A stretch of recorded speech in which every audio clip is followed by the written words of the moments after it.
Well, I think that's us live now. Thank you to everybody for your very kind comments on last night's chat with Tracy. Tomorrow, I've got two live chats with people joining me for that chat at midday, Wisconsin time. Having a chat with Michael Cicchini, and then at 8:30 UK time. So that's 2:30 in the afternoon in Wisconsin. A chat with Derek Edmond, who, being a former pupil of St. David's in Dalkeith, went to the same school as Luke Mitchell, Jody Jones, passed them in the corridors, etc., and had deep reservations about the convictions of the conviction of Luke way back in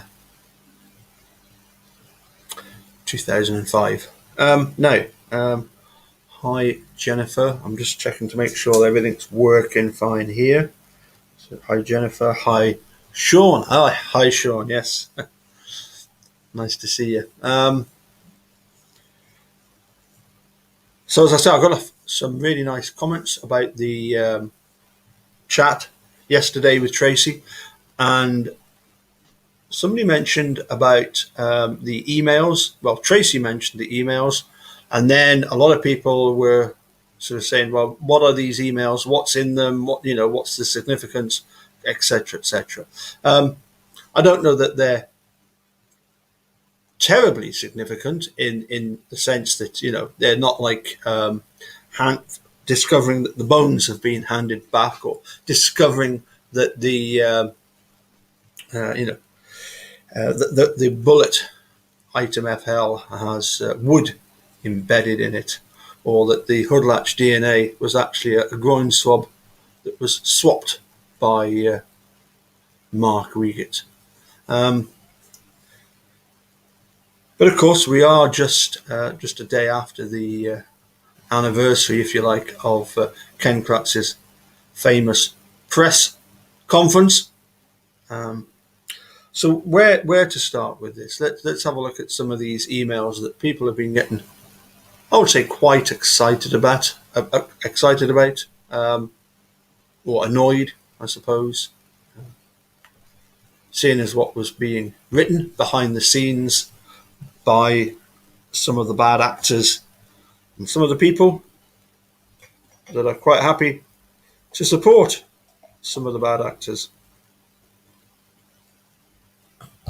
So where to begin? I think we'll start at, I made a note of this. Yeah, we'll just go for slide number 1. Let me just go back here. Now, I do apologise. I couldn't really get these collated into any kind of a logical order, if you like, but hopefully you'll be able to see this one okay. And this was a message sent to me by, this was John Farrak in a tweet. Now, I'm not sure if that's the 8th of December or August the 12th. Doesn't really matter. It's back in 2018. But obviously John Farrak's tweet was, "A genuine bond is here. It shows. Just look at all their faces. Am I right?" Clearly we've got Tom Kircher. I think that's Tom Kircher. Colette Henry, and I'm pretty sure this is Emily Matasek. And I don't think this particular individual needs any introduction whatsoever. But as he says, just look at their smiling faces. Just look at all they're really happy to be with somebody they know.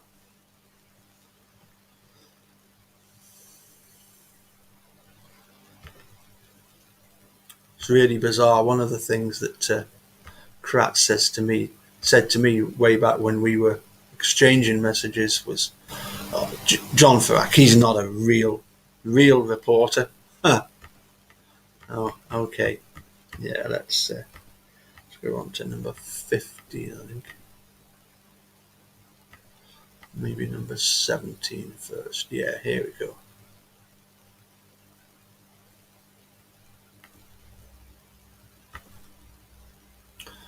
So, Emily Matasik has obviously received a message, November the 9th, 2015. Netflix news release on their website released today. Netflix announces new original documentary, the most compelling American crime story you've never heard. And so Emily Matasik here clearly has sent a message to Fallon, Tom, and Mark Wiegert. Tom Fallon and Mark Wiegert. Holy SH*T. Who's coming over to watch this on Netflix with me?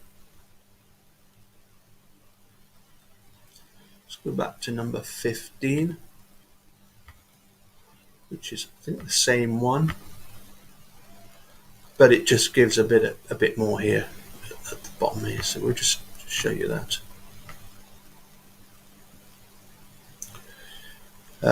Announces new original series, Making a Murderer, will premiere a captivating original 10-part documentary crime series, Making a Murderer, on December the 18th, 2015, exclusively to Netflix members worldwide.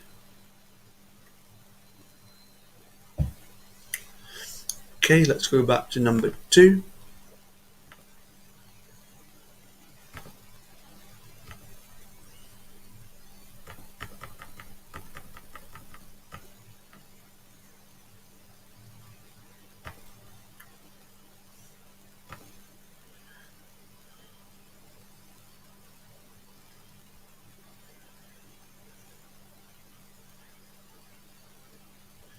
Now, unfortunately, I don't know if that's coming out very well.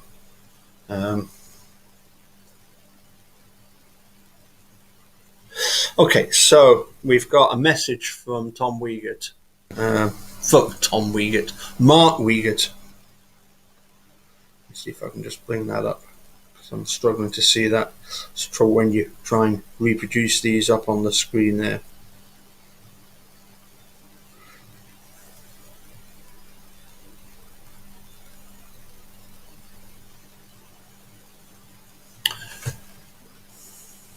So,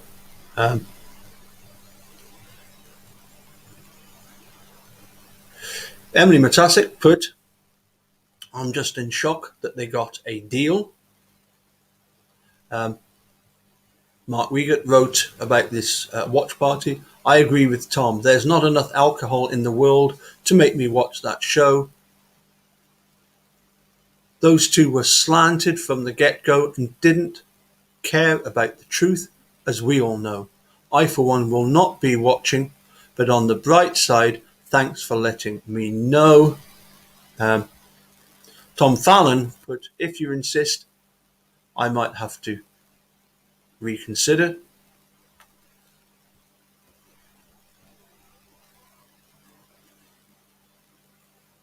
Yes, these are the two. And I offered to host the watch party because I have a lot of alcohol. The press release makes him sound like a victim. I have to watch just to see how slanted their version of the truth really is. That was Emily Matasik saying that. Tom Fallon. We were aware of this. Weren't these ladies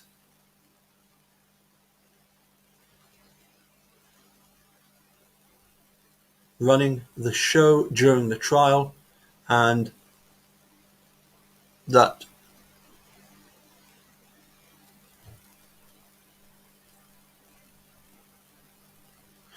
convinced you know who to do you know what. I believe all of us, our side, past, including the holdbacks on participating, I'm not sure there is enough alcohol for this fat old man to participate in a viewing.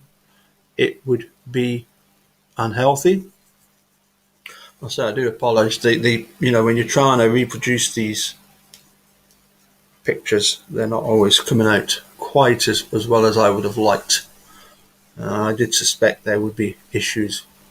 Fortunately, we're not reliant on just these. Fortunately, I've got some better ones to look at. That was number 1. Number 2, we've done that one. Let's have a look at number 6 here. Okay. I think there was a couple of things that I noticed. Jerry Buting tweeted, TikTok Manitowoc tweeted, I think around about the same time, maybe not. TikTok Manitowoc tweeted, at Emily Matasic, I am curious, as a completely biased and unethical reporter for WBA, sucking up to the cops who framed Avery and Darcy, can you shed some light on who the you-know-who was and what the documentarians got them to do? That would be very interesting, wouldn't it, to know what Tom Fallon was referring to. Got you-know-who to do you-know-what.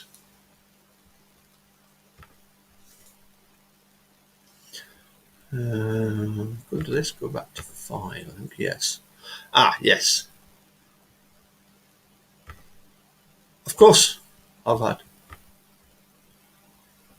correspondence with Emily Matasic. So I simply wrote, don't hold your breath. That was a long time ago. Let's have a look. For Emily Matasic. Yeah. I think you might have seen this. Some of you will have seen this before, but it's worth seeing again. So I got in touch with Emily Matasic, just over a year ago, asking her about the case. And she replied, Paul, thanks for reaching out. I know you're looking for an in-depth response to all of your questions, particularly the one that's always bugged me. What on earth were the press doing by not examining there's a statement by Mike Holbach that the grieving process could last days, weeks, years. Because had Stephen Avery said that would have been taken as a confession, a slip-up of guilt. So she wrote, thanks for reaching out. I know you're looking for an in-depth response to all your questions, but what you're asking for happened nearly 15 years ago. I can barely remember what I had for breakfast yesterday, let alone what someone said or what questions were asked more than a decade ago. Well, you seem to be getting pretty excited about Making a Murderer coming out. I've covered thousands of stories since then, and there is no way for me to remember every single specific detail from all of those stories. I am just going to let my reporting speak for me. Well, as I say, I'm not terribly convinced about that, to be honest.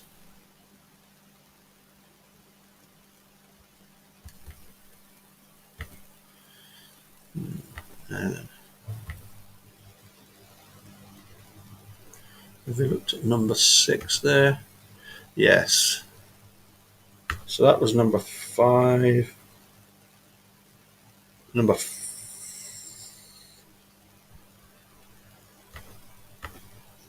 Done 6 and 5 and 4. So I think go possibly to number 13 next.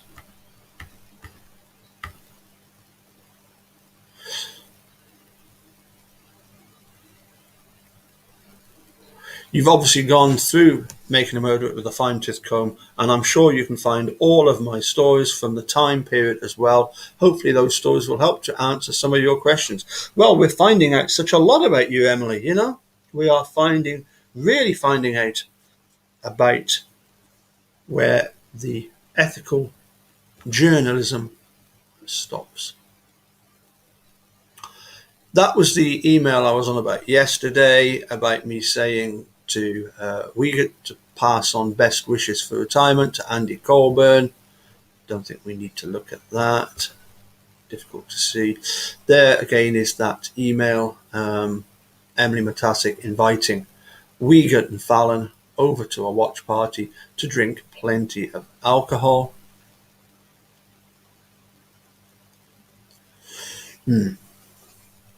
This was the other one that, this is another one of the emails that's got everybody very interested in. Again, TikTok. Making a murder subject, Stephen Avery appeals to Wisconsin courts with Zona law, and the Wisconsin DOJ blatantly lies in reply about edited video while withholding unedited footage from his trial counsel.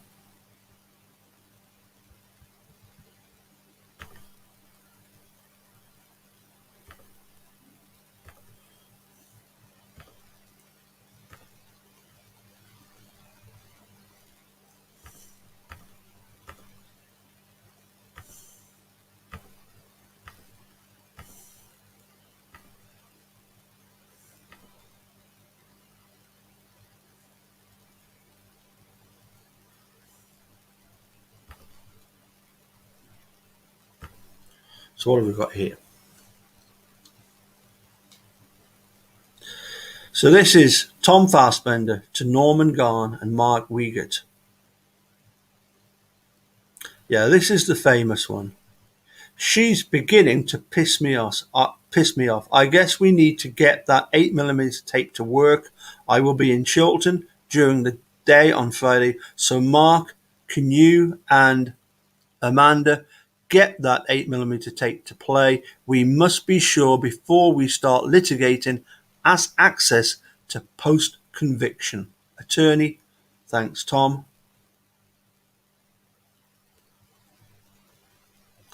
Meanwhile, this is from Tom Fallon to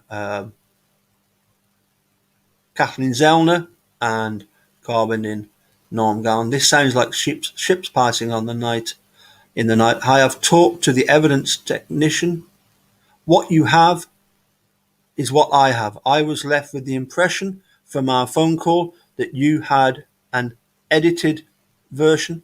That is a version without the portion involving the office scene, the something scene, and the end scene. I will check again with you on Friday to ensure we both have the same information. Regards. So I do apologise for the lack of clarity of the emails, but I think most of you will have come across these.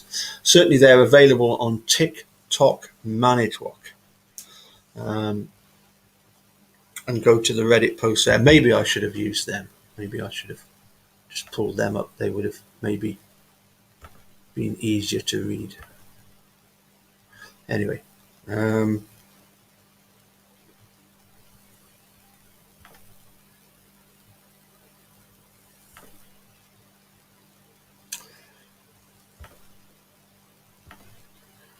Yeah, this was the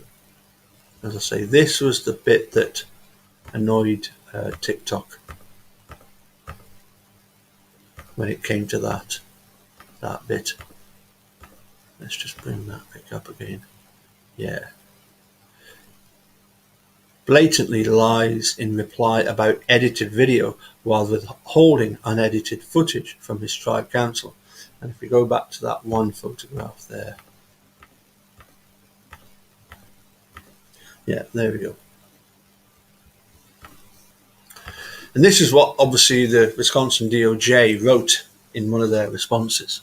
Similarly, Avery's claim that the flyover video was edited was utterly devoid of facts and relied wholly on Avery's speculation that more footage must have existed because the prosecutor said the RAV4 was not visible on the video and the flyover produced only 3 minutes of footage.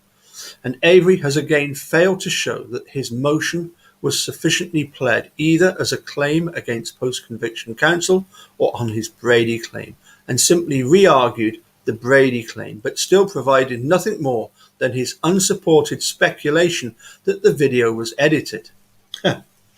Well, thank you, Tom. You have provided us with confirmation that there is bought more film on this 8mm tape that Kathleen Zellner needs to get hold of. You need to get this thing to play. Of course, the problem is that this bit of footage would show, and this is the problem, isn't it? It would show that the flyover occurred on the Friday, the 4th, and it would show that there was nothing parked on Avery Salvage Yard at the on the where the RAV was found. It would disprove that. This is the problem, isn't it? You know. He then asked the court to authorise an impermissible fishing expedition, stating that an evidentiary hearing is necessary to determine the credibility of the state's claim that only 3 minutes of flyover footage exists. An evidentiary hearing is a forum to prove factually supported claims, not a fishing expedition to discover them. So that's what TikTok was referring to.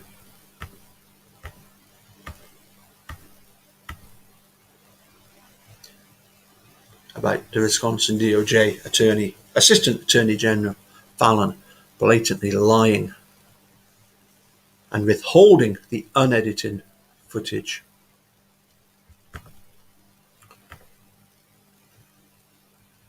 And finally, let's have a look at this one.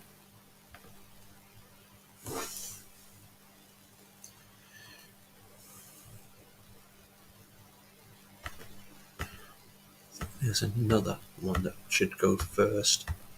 Let's have a look, see what we've got here.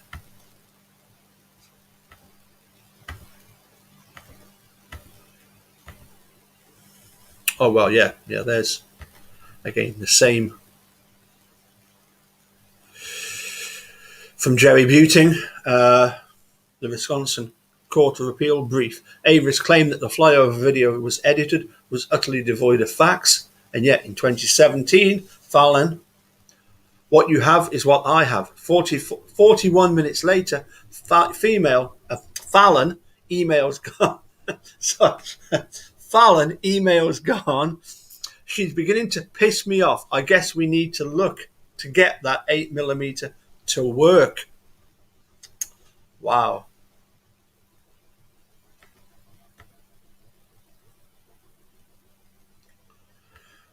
Okay.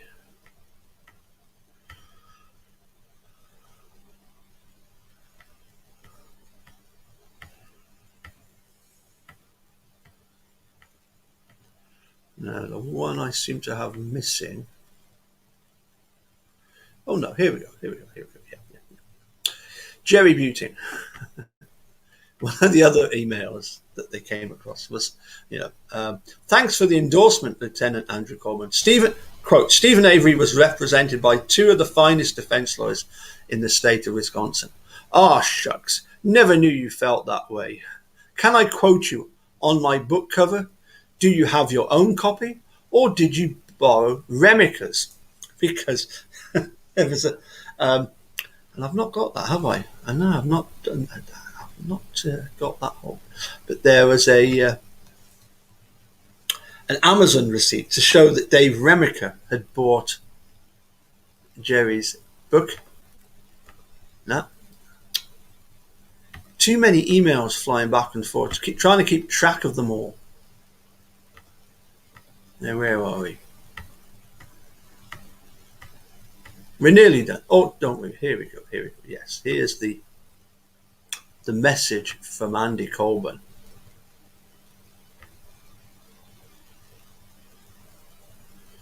I appreciate your kind words, and I assure you the system is not broken. Stephen Avery was represented by two of the finest defense lawyers in the state of Wisconsin. The truth of the matter is he is guilty, and that no evidence was planted. The key was in his residence, because that is where Steve put it. I know, given the biased and slanted information that the media has inundated the public since Making a Murder debuted, has led people to make hasty judgments, but the true facts are now readily available as well. I would encourage you to read the appellate court decisions regarding this case and the court transcripts of testimony by myself and the other law enforcement officers involved in this case.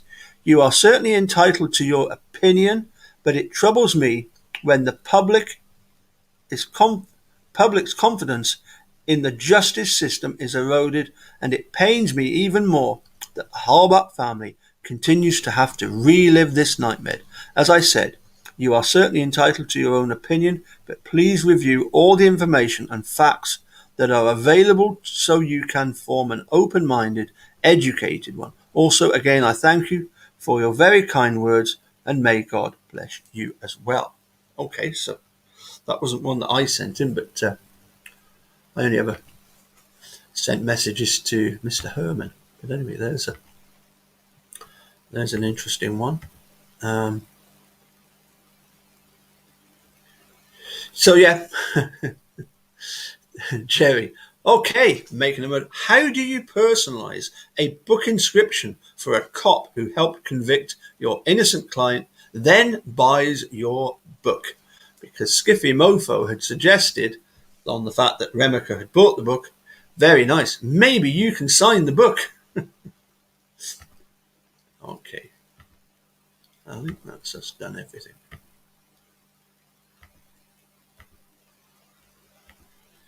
As I say, there's a lot of these screenshots of emails available, certainly on the TikTok Manitrock Reddit, posted by, let's give them the credit they deserve. Let me have a quick look here, because I want to get the name right. TikTok Manitrock.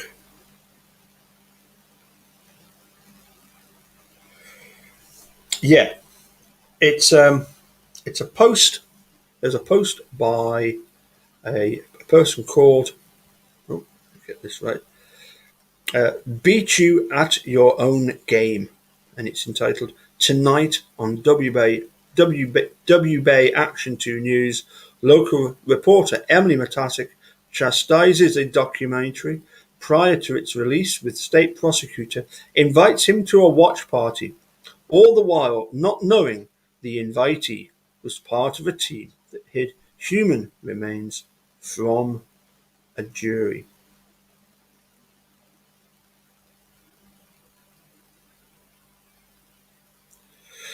Okie dokie. So as I say, really need to go on the TikTok Manitrock site if you want to see some more of these emails. But again, it's, look, what does it all add up to? Clearly, making a murder coming out was a huge thing. Clearly, Emily Matasic was just trying to fob me off with a load of nonsense about it not being a big thing. So I'll just finish off by saying I sent this message that she has read but has not yet replied to. You say that MAM is slanted. In what way? Stephen Avery is clearly the victim of framing. Ever since Kathleen Zellner has started testing the evidence, she has debunked it all. And the surreptitious handing back of possible human bones to the Holbachs, that's just obscene. But of course, you're always welcome to come join me on my YouTube channel to discuss how you are covering the case as a journalist.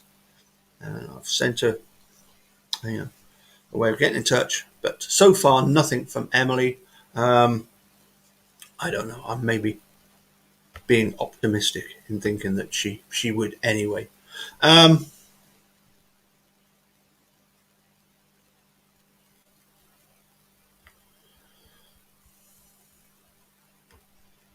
Just going to leave it there. We'll just quickly run through the people that have taken time out to join. So, hi Jennifer, and again, hi Wizard. I'm still laughing about the jury stuff.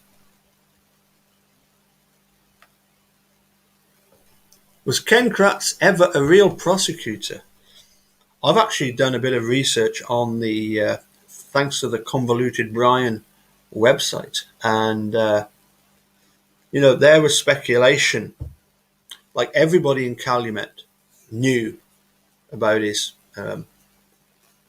propensity for trying to attract, females on dates, particularly if they would wear a skirt and high-heeled shoes, red shoes.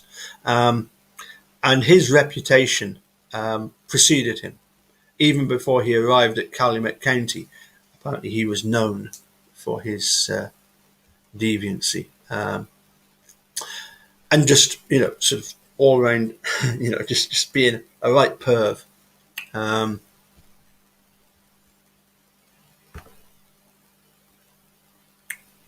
Hi, Rhonda. Hi, Donna. Let's see what else I've got here. Donna, Rhonda, Susan. Hi, Susan. Grandma Jones, geologists taking a sample of the mud on RAV to determine the whereabouts of where that mud came from, would be interesting. Bet it was never done. Not sure how.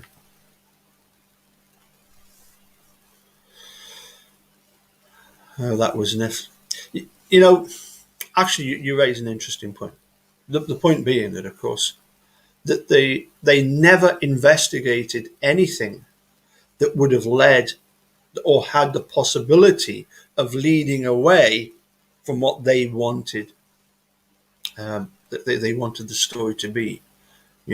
Why only swab the hood latch when, if Stephen Avery's opened the hood latch, there's so many other places that he would have had to have touched. But no, why only swab the hood latch? Well, as we now know, the hood latch was, it might have been swabbed. Yeah. Deputy Hawkins or somebody else might very well have gone and swabbed the hood latch, but it certainly wasn't the swab that made its way back to Sherry Culhane. That was an entirely different swab that Wiegert had kept from the an initial arrest of Steve and taking him to the Aurora Medical Clinic and getting the nurse to do a swab and then saying, "Oh, actually, we don't need that swab." So pretend to bin it. Anyway, kept you long enough just to say, as I say, tomorrow, really looking forward to having a chat with Michael Cicchini, the author of Convicting Avery, the bizarre Wisconsin laws and stuff that convicted Stephen. And he also did a really excellent book, although not many people have managed to get hold of it, Anatomy of a False Confession, book all about Brendan. Looking forward to that. Seeing the comment there about Emily Matasic about having a watch party. I've got plenty of alcohol. Emily, you should have been, you should see us in action. I mean, look, Pete Dassey and I would drink you, Wiegert and Fallon under the table anytime. Particularly Pete, he would have easily drunk you under the table. Anyway, and I've got video evidence to prove it.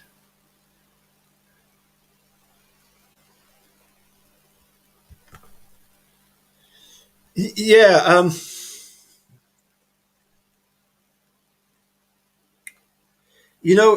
Rhonda, you wonder if it's a case of they've told themselves that much that they begin to believe their own story, or whether they're just in this huge act of denial. Or as you say, for me, it's far more sinister. This wasn't an accident that Stephen Avery got framed. No, I don't think anybody in their right mind would see it as being some sort of accident of the system. The system was very useful in framing Steve and making sure he got convicted. But yeah, you do wonder of all the people involved, which ones clearly had ulterior motives. and which ones, just couldn't see what was wrong about it. And you just wonder about this whole business of, the haters. They just hate Stephen Avery for what he stands for, because of the fact that he was going to cause such huge embarrassment to Kasurik. I think Couchet had passed away by the time, well, not at the time of the depositions, obviously, but I think by the time Teresa disappeared, I have a funny feeling that Couchet had already passed away of a heart attack.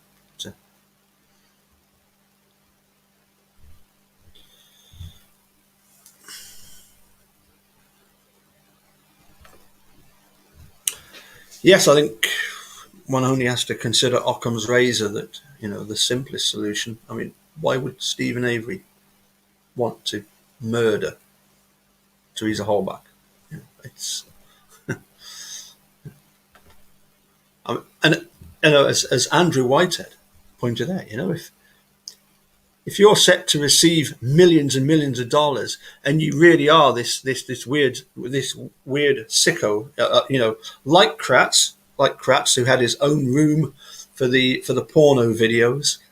If you really are this sicko that wants to develop some sort of torture chamber type thing, well, Steve's not going to have much fun in a trailer.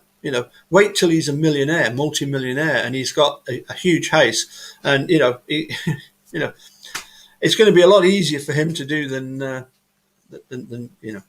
before he's got his hands on his compensation.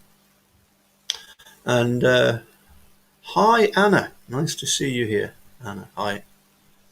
Okay, I'm going to say cheerio, and we'll see you all again. As I say, if you're around tomorrow, Wisconsin time, midday, just after midday, in fact, about 1:15 midday, with Michael Cicchini. And as I say, very big news here in the UK. We have our own, just 25 miles up the road in Dalkeith, our own Making a Murderer fiasco with the conviction of Luke Mitchell, which bears actually quite a lot of similarities to the West Memphis 3, in particular, in comparisons of Luke Mitchell with Damien Eccles, because of this satanic worship. Anyway, we'll catch you all later. Thanks for joining in. Bye for now.